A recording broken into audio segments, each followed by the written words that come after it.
we'll get to that. Strider, think about this.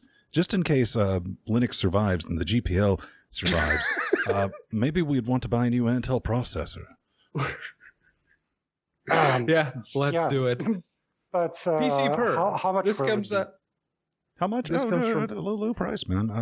Yeah, this comes from PC per. They have the review for the Intel Core i7-6950X, the 10-core, 20-threaded Broadwell-E 14 nanometer part, which will run you for $1,730 something if you want to buy it. This is exactly what everyone who buys an AMD GPU says. We don't want Intel to have the monopoly, and well, I guess they already do because they get to price their processors at $1,700. Yeah, well, I mean, I was actually talking to the Josh Walrus over at PC Per earlier this week because he was like, "Woof." And I absolutely had to come back, and I thought about it, and I was like, I have lived long enough to watch Intel come completely full circle back to FU pricing. Because if you remember, in the old days, when the first Pentiums came out, you were looking $700, and that was $700, in like $1994, $1995, and it was kind of ridiculous. Then when the initial, the Thunderbirds, the Slot A's, came out from AMD and just kind of caught Intel like with their pantaloons down, and they went whoo. Then we actually had a price equality for a little while. Then that slowly Intel's kind of jacked this back up. But one thing, what do you think about this? I don't think this is set so high merely because they can. I think the ultimate reason is in the long term they don't want this part to compete with the new i7s that recently came out, the Skylakes, and they don't want to have to modify the price on the i5s and the i7s and drop that price. They can keep that price still artificially high and put this out there like a unicorn. What were you saying, Strider? Yeah, I mean, this is something that is quite unusual for Intel, even with their high prices, because they have been they shipped a range of extreme CPUs, and they always have been like more or less $1,000.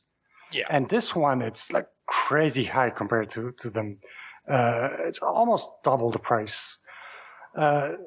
So I guess, this is not a consumer level CPU. It's an enthusiast part. It's Broadwell-E. The E stands for enthusiast. This is the Titan X. This is the, somebody's going to buy it.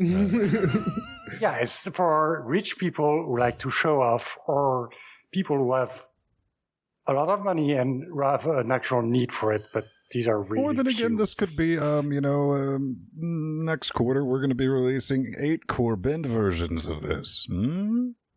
They kind of sort of announced that too with the 6820X, I think. I think that's an 8-core or a 6-core. I don't remember. But yeah, this...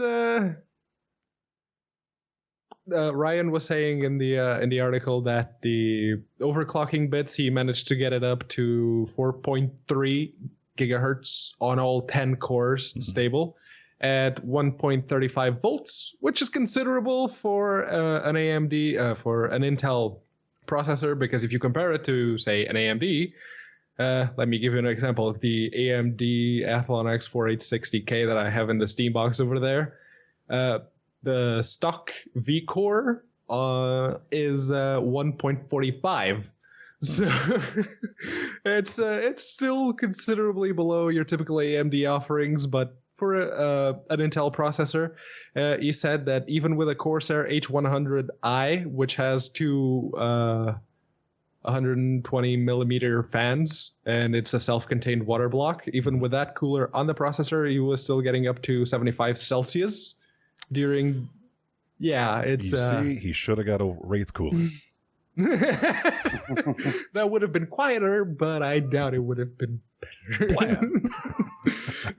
I don't know. But I think parts like this are always fascinating, like a Titan X, like in the day, I'm sure when the 1080X comes out, you're just like, Really want it, never gonna buy it, but it's something to lust after. Really, Yeah, it's really cool. I mean, it's like a concept car. Right. I mean, it shows what you can do with technology, and it's not really meant to be used by regular people.